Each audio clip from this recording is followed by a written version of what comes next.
Hello, welcome to Quackalope. Thank you for being here. Today we're breaking down what we consider to be the 5 best, or our 5 favorite leaders in base game Dune Imperium, plus Rise of Ix and Immortality, which Immortality doesn't add leaders into the game, but Rise of Ix does. So we're going to be talking about our 5 favorite, and we're going to be talking about the 5 we really don't want to play. Like, if I get drafted it, or I get drafted 2 of them, I'm going to see if I can ask for a different one, or draw up, or maybe just like go take care of the baby for the evening, let Shira tap in, you know. Or maybe since you like chaos so much, as we found out in a previous video, maybe you decided as a challenge and go for it.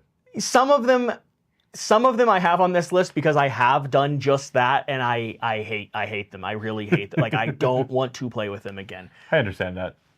Let us know, before you watch this list, who are your favorite? Who are your least favorite? What comes to mind? We haven't compared our lists yet. I'm curious to see where we cross over and where we might agree or disagree. Corey, you want to go ahead and take it off with? Let's start with our favorites. We'll do back and forth. Yep. Our 5 favorite. Yep. We'll do worst. We'll trick them. We'll do worst at the end of the video. Not like there's gonna be a timestamp where they could jump to it, but you can't click forward. You got to watch through 2 commercial breaks, and then you can see the ones we hate. Go ahead. What's your first one? My first one here is Count Ilban Riches.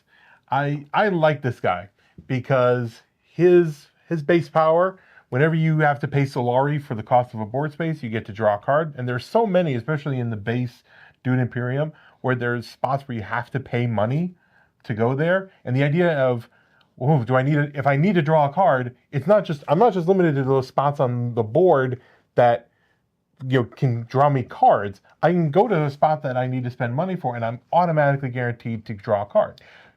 On top of that, in the base, having that Mentat spot, which I love going for, I have to pay 2 money. I get the Mentat. I draw 2 cards because of that. And I love that mechanic. I love ending up playing with this guy. The Signat Ring ability is okay. I mean, you get 1 money, and I mean, it could be better. But honestly, I love that Ruthless Negotiator ability. Interesting on this one, because he is actually, we're going to spoil late game, late video stuff. He's on my least favorite. Really? For this reason.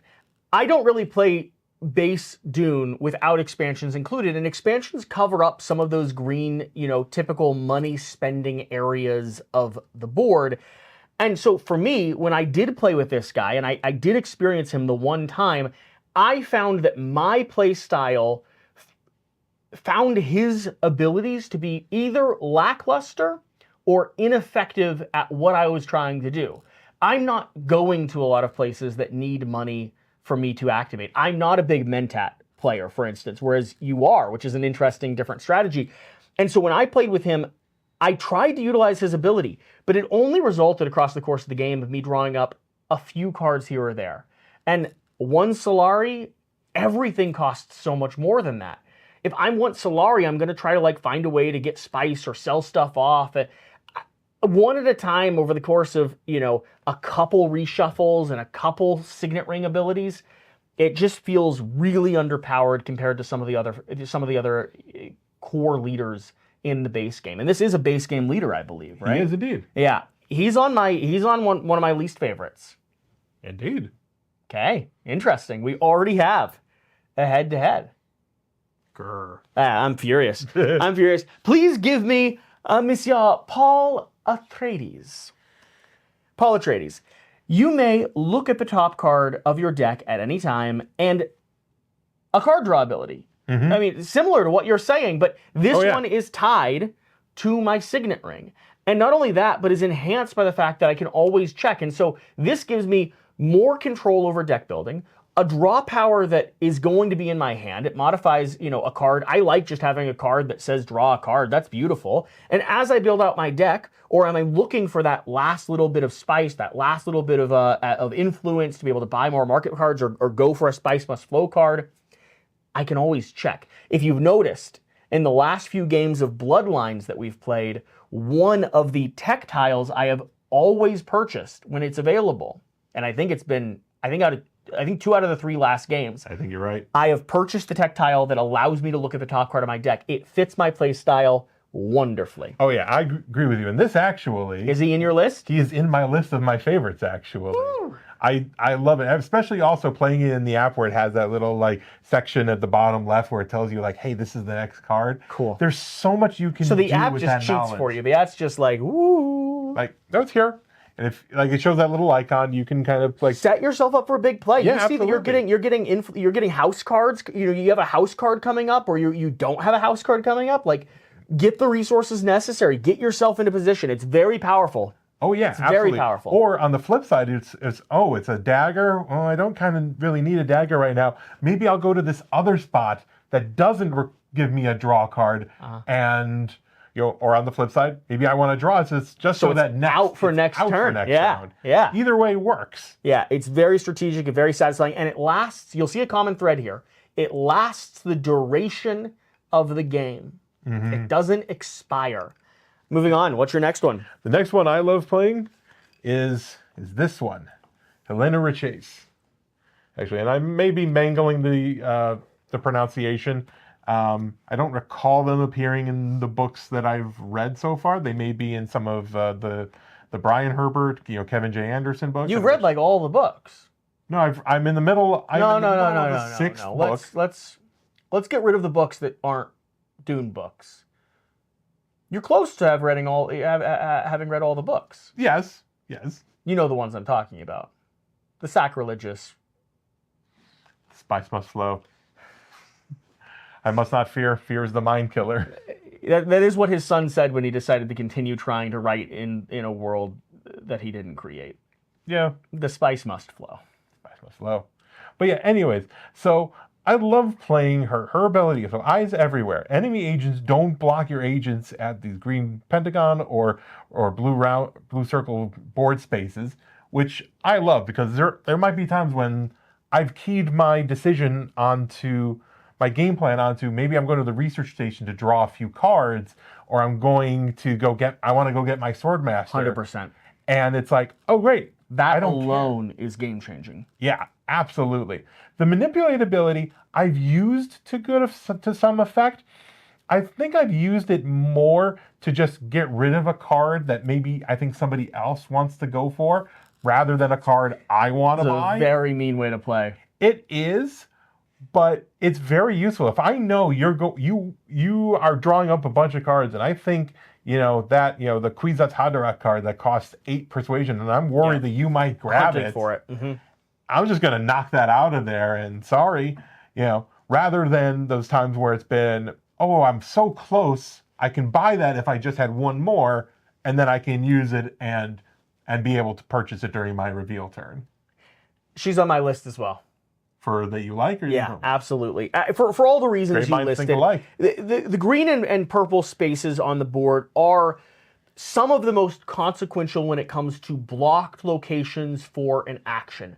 Almost all the spaces have a countermeasure available, especially when you move out of the base game and you get up to where you have spies. Like, that kind of modifies for it. But in the base game where you don't have the ability to remove or recover or go where someone else has gone for the most part, this power, the fact that I could go get my swordsman the same time you do, the fact that if you go to a location and you end up getting that water resource that I'm looking for, you end up getting the Solari that I'm looking for, by selling spice or something, this keeps you from being screwed over by turn order not being in your favor. Yeah. And that is one of the worst ways to be screwed over in a worker placement game.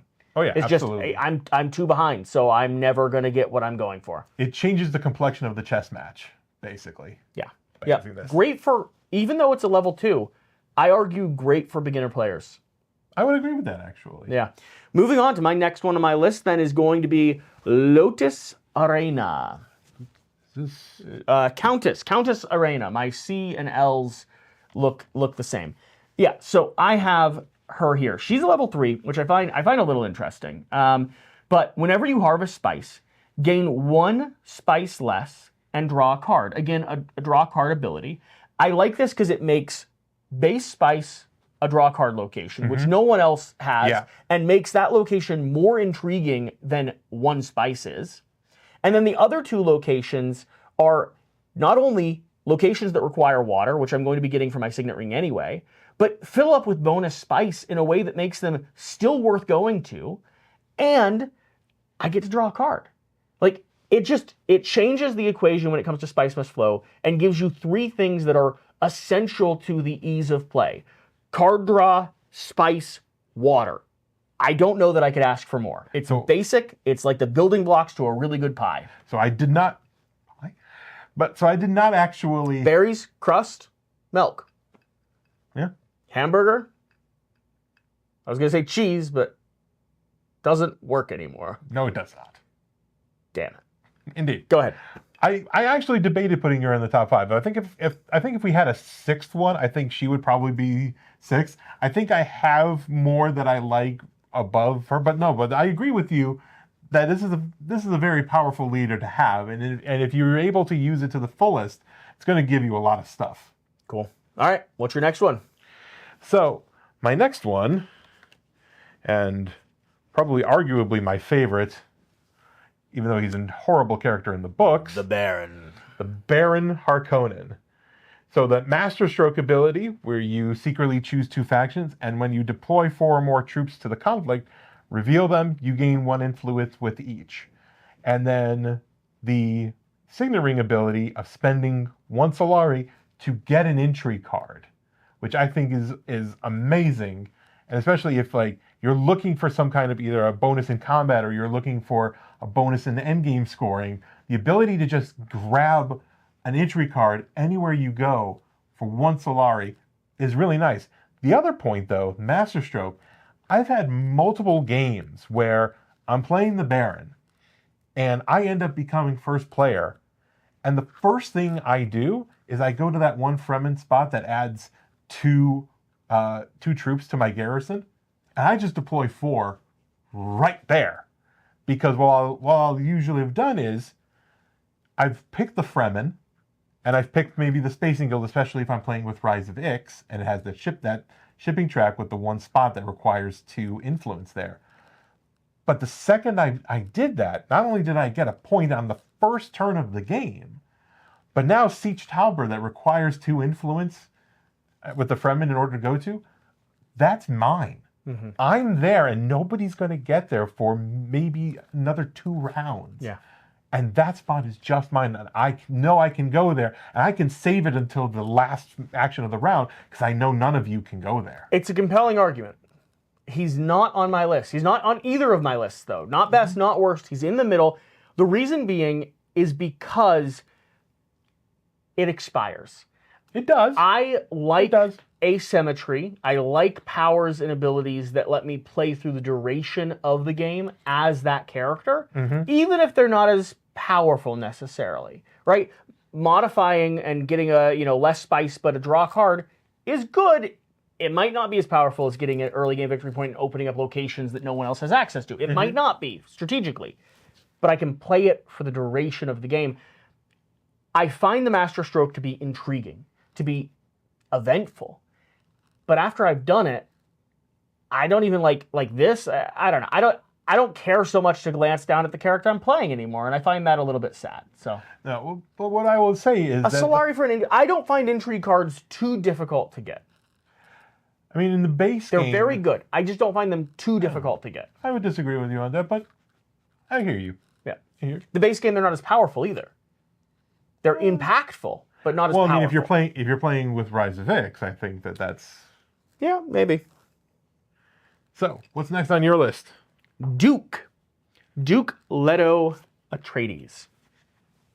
So, spending an agent to a green board space costs you 1 coin less. I don't like paying for things.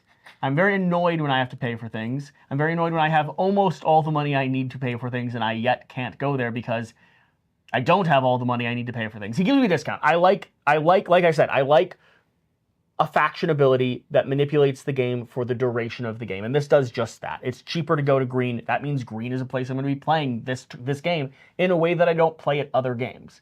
I usually don't go to green as much as I would if I'm playing the Duke. Then his Signat Ring ability. Spend a spice.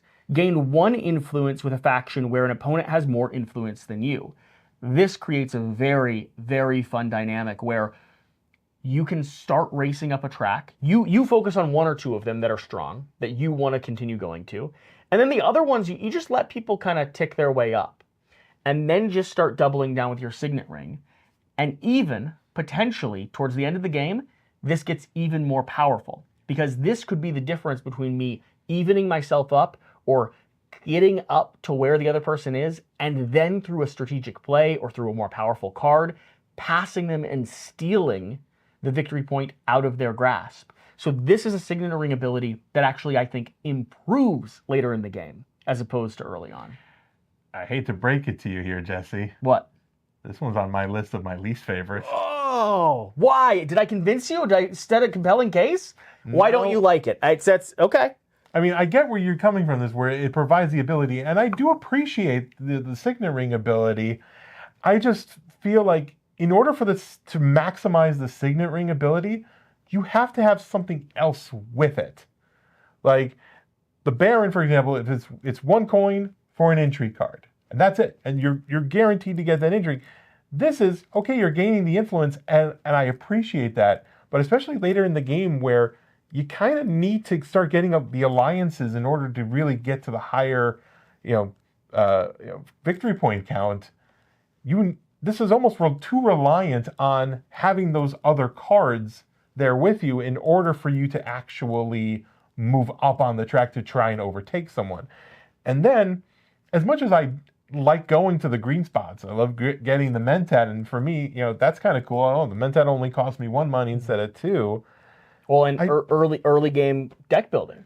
That's the match here, is because you're saying you need a stronger deck in order to manipulate this track and overtake or steal victory points. Or Intri cards, actually. And this facilitates a stronger deck because it's cheaper for you to go ahead and get your two buy power. It's cheaper to go ahead and get your seat on the High Council. Cheaper to get your swordsman. Like there's a more complex play here that does work.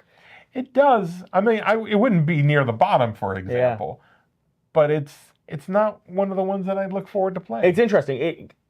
It's closer to my style of play, whereas the one that was, I guess that makes sense. That's also true. I guess that makes sense. Where the one that was on my list that you had on your top, just I don't go get Mentat very often. So like, why do I care? Oh, that's true. Why do I care?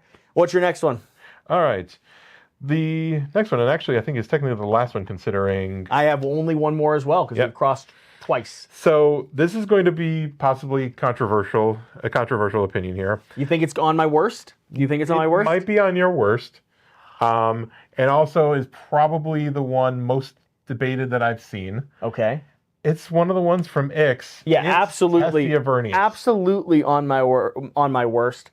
To the point where like I read through it multiple times and then just decided it was going on my worst because I don't understand it. So the first time I played... Can you explain this card to me so maybe I can appreciate it? So the first time I played with this, I had the exact same experience that you did. Where it's like, I don't understand this. What is this actually supposed to do? How am I supposed to play this? I didn't even realize it was a 4. It's the only 4. Between the base and for Uprising, this is the only 4. And it's correct. They knew they made a mistake. It's not necessarily a mistake. They knew they made one super complicated and super intricate. First time, I had trouble. But near the end, I think I'd figured out what my direction should have been from the beginning. The second time I played this, I had a field day. I enjoyed it tremendously. I figured out what I needed to do with this and played it up to what I think was maximum effect. And it was fantastic, and I had a great time. So the abilities for Tessia Verus, you get these snooper tokens that reside at the second spot of all of these faction tracks, right where that victory point is. Every time you hit that spot, that influence, you remove the snooper token and cover up the top spot on this track here on the left, and you get that ability. So the first time you get to discard a card to get a spice. Second time You do it, you gain the bonus from that token's influence track. Third time is, giving yourself an extra influence in that track. And the fourth time, basically doing both of the last two. Get the bonus from the track and gain an influence on the track here.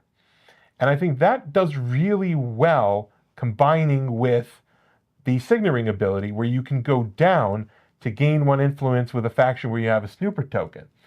The strategy with Tessia Verus is you need to go up and down constantly. It's geared towards, I'm grabbing the cards out there that allow me to go to spots or help me manipulate going down to go back up. Go down to go back up.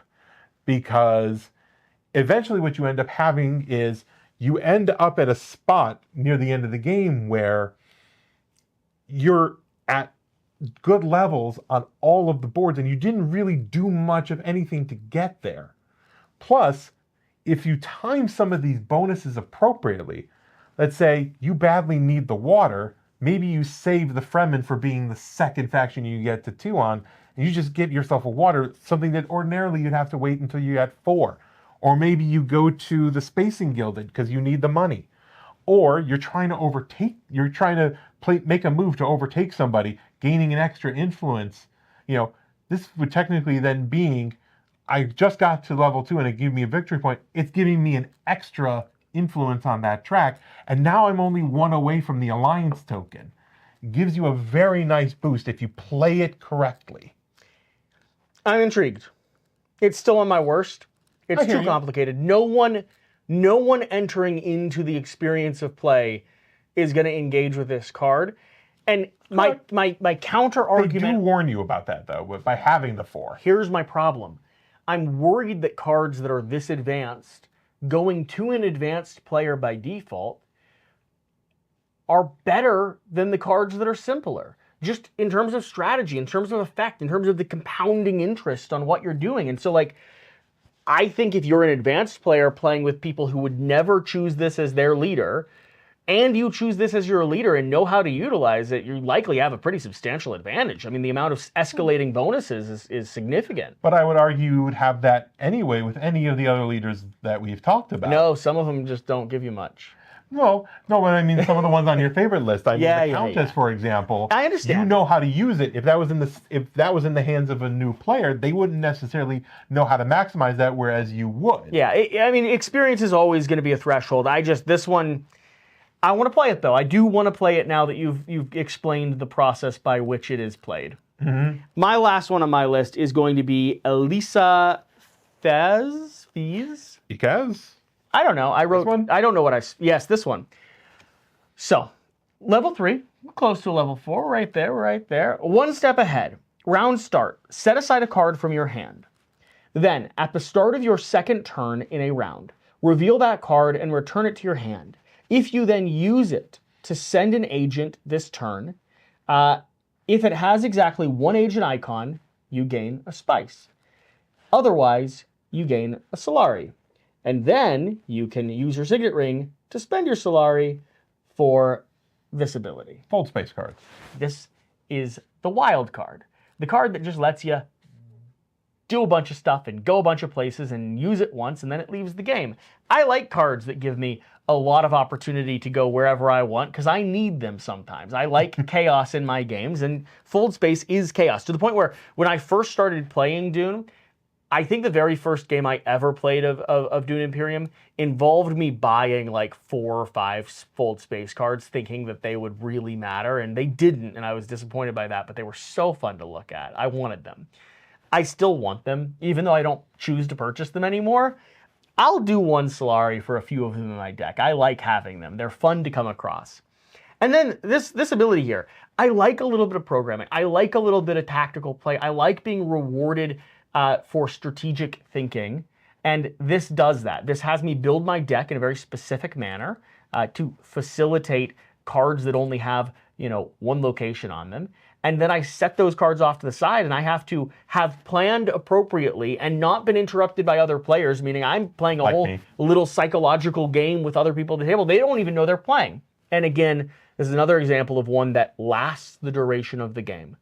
if I'm playing with this faction, which I actually haven't played with this faction before, but if I were playing with this faction, the whole game I'm playing as that role. I'm experiencing it as them. I like that. I like that idea.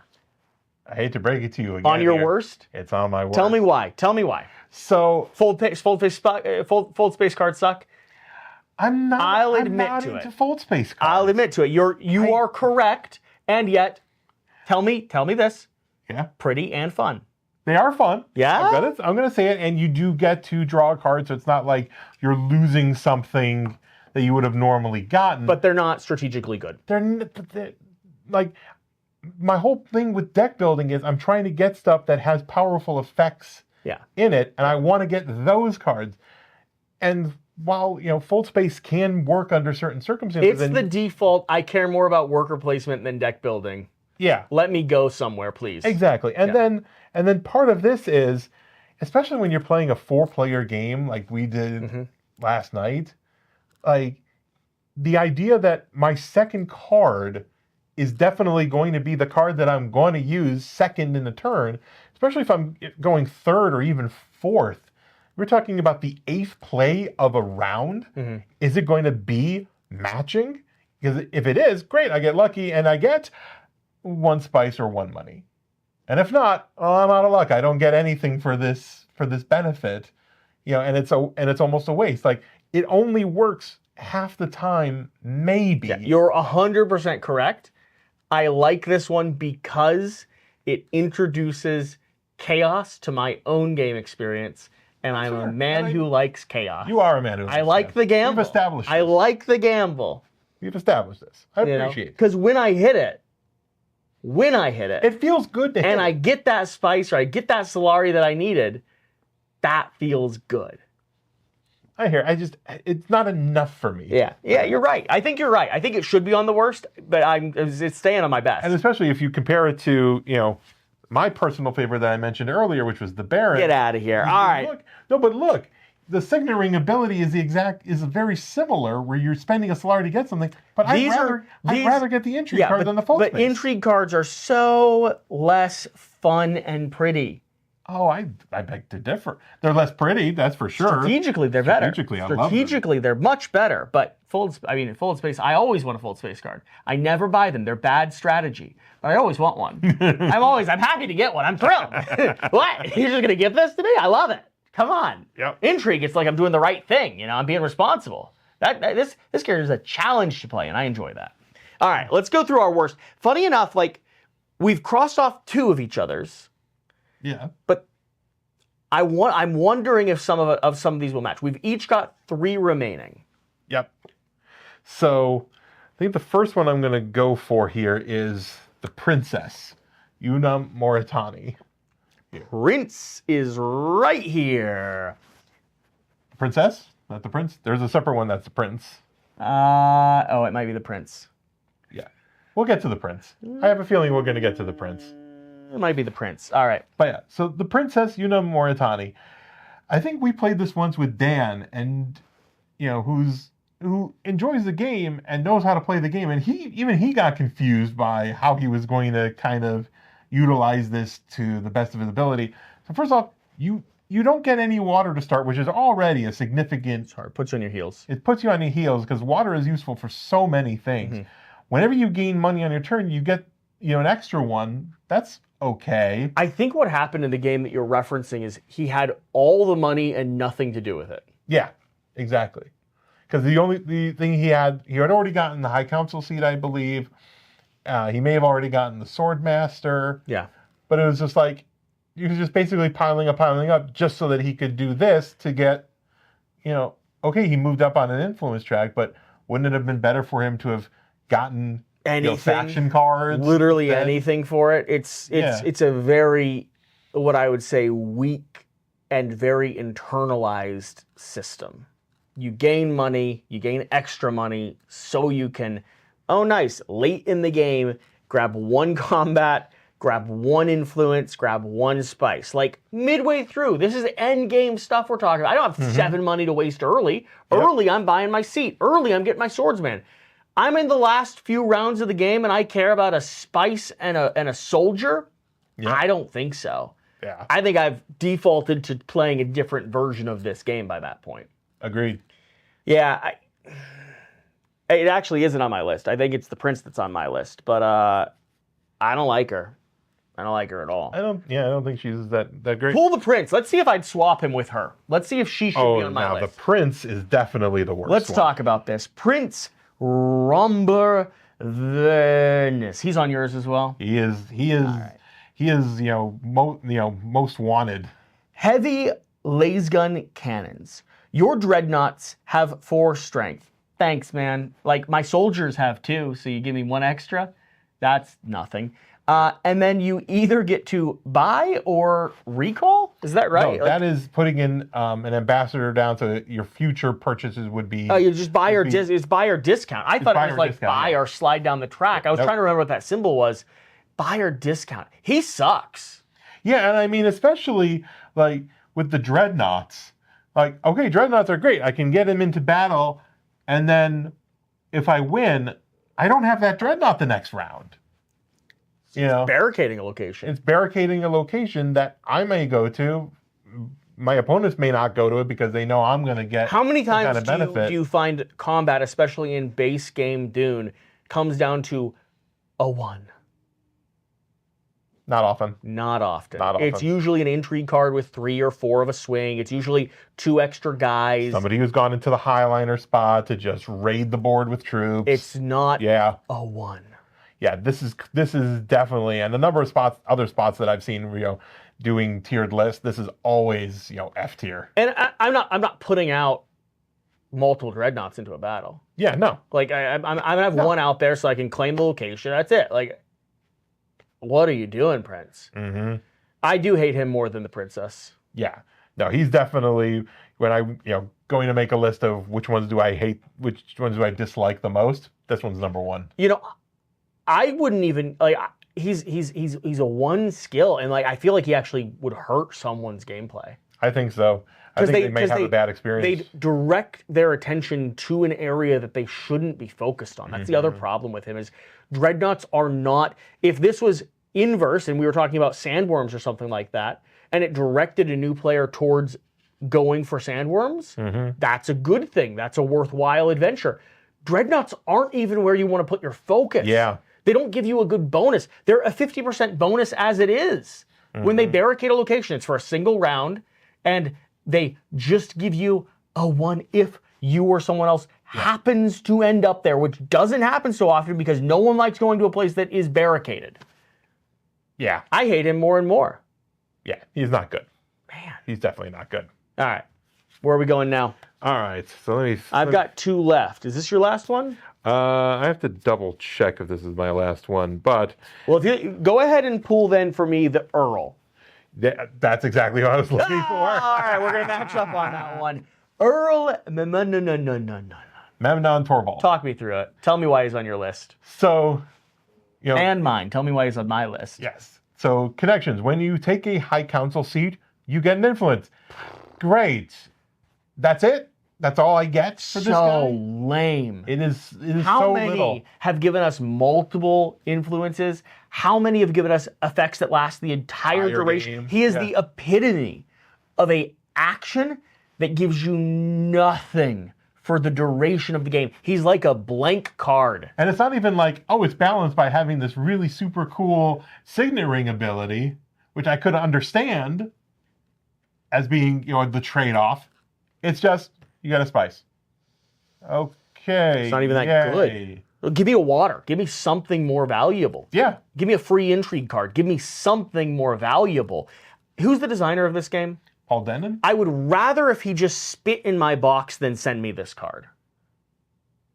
Might be worth some money if he did that. I've played with him before. I chose him early when I was exploring Dune for the first time. I chose him thinking like, oh, this looks like whatever, we'll do this guy. He looks like a wizard. And what ended up happening, and he's a 1. Like, I think I probably drafted a higher level, and he seems simple. I aimed at High Council. I achieved High Council. And then I had the most unsatisfactory boop. And the game was dead. I was bored. Yeah. I was like, what am I doing now? Like, everyone else has these little things they're still fiddling with. Yeah. and I got it up a little bit. Yeah, I mean, I suppose the point is you get the high casualty and then you're focused on getting the spice must flow. But even then, it's like, You could make an argument that for a new player, he directs your attention in a way that is good enough. Earn a high council seat. That's good. That's a good thing to do. But I can tell you that if I'm teaching you to play the game. You can see that when everyone else gets a high council seat. You don't need your leader to encourage you in that direction. Yeah. And I'm paying for it. High council seats are expensive. Yeah. It costs 5. Like, give me one for each coin I spent. Give me 5 bonuses. Give me, just give something better than this. Victories that give me 1 bump on every track. Give me that. Give me something. All right, get him out of here. My last one, and I don't know if you have any more left. I don't think I have any more left, actually. Give me the Beast. Ooh, that's a controversial one. Give me the Beast. Where is the Beast? Controversial. Well, because I know people who love playing with Beast. He's fun to play. He looks cool. He is fun. Like, if you were playing as the Beast, he looks cool. But Dave Batista. Nice. You start the game with additional resources. It's breaking one of the things that I really desperately want from my leaders. All I get right now is just a spice and a coin. I get it. Early game extra resources can be influential, but it takes me out of the character that I'm playing. It breaks the asymmetry. It doesn't leave a lasting impact on the board, which for me is crucial to the experience of the game. And then let's look at his Signat Ring. You gain 1 cube or 2 cubes if you have at least 1 faction alliance. Okay, so you gave me extra resources from the beginning. Just a little bit of extra resources, mind you. Not that much and not that impactful. I've got to really know the game well to utilize those. And I'd argue that even if I had those, they're not going to change how I play the first few rounds of the game because I don't need the extra spice or extra coin for anything. There's not many board spaces where they help me utilize. I'm waiting for the spice to accumulate and I can grab a big pile of it. I'm waiting for me to be able to sell a big pile of spice or earn coins through another means that allows me to then go buy a 5 or 6 or 8 value location. 1 and 1 does nothing to my first few plays. And a cube or 2. Nice, a cube or 2. In a game that doesn't value combat. I mean, if you're looking at, if you brought him over into Uprising, maybe this little 1 or 2 on the Signat Ring could have a much deeper impact. Play it when you're going to a location that gives you a deploy. Suddenly a location with 1 or 2 gives you 2 or gives you 3 or 4 out into the actual battle. That could have a real lasting impact on the game. You can still do that, especially late game where a lot of the conflict cards will give you victory points. I understand what you're saying. Yeah. Base game, combat is secondary to the other overarching puzzle. Correct. And this doesn't give me a foundation upon which to build the rest of my strategy. No, I hear it. And your opinion is definitely valid. I wouldn't put him necessarily in the bottom 5, but he's not near my top either. I'll admit this. The princess probably deserves to be down here more than him. Oh, yeah. But I'm more offended by him because I want to play him every time I see him. I just don't enjoy playing him. True. And I keep thinking of Guardians of the Galaxy when I see that picture. That's fair. Let us know. What do you think? Do you agree with our list? Do you agree with our hierarchy? I actually think the first 2 areas that we matched up when we knocked each other out made total sense based on our own personal play style and experience. Absolutely. Outside of that, where we aligned was, I thought, really, very strong. There are some inarguably bad faction leaders. Earl. And that's before you've seen our next list, which is breaking down the 5 best and 5 worst in Bloodlines and Uprising. And oh boy, my favorite leaders are over there. There are some broken ones over there. And also there's some bad stuff. You mentioned that your favorite was here. Who's your favorite to play across the board? Across the board? Yeah. It's the Baron. The Baron. It's the Baron. Nice. Thank you for being here. Thank you for watching. Whatever the case, though, whatever you do, remember to do the important thing. Rip up your least favorite leaders. I mean, just literally, let's just go ahead and just give them a good tear. This is his copy of the game. He's just trying to get a reaction out of me. Well, who's the designer of this again? Paul Denon? Spit in my box, Paul Denon. We'll see you next time. Bye. Oh, God, spit in my box. Paul Denon is such... Oh, that's loaded. Oh, God, that's loaded.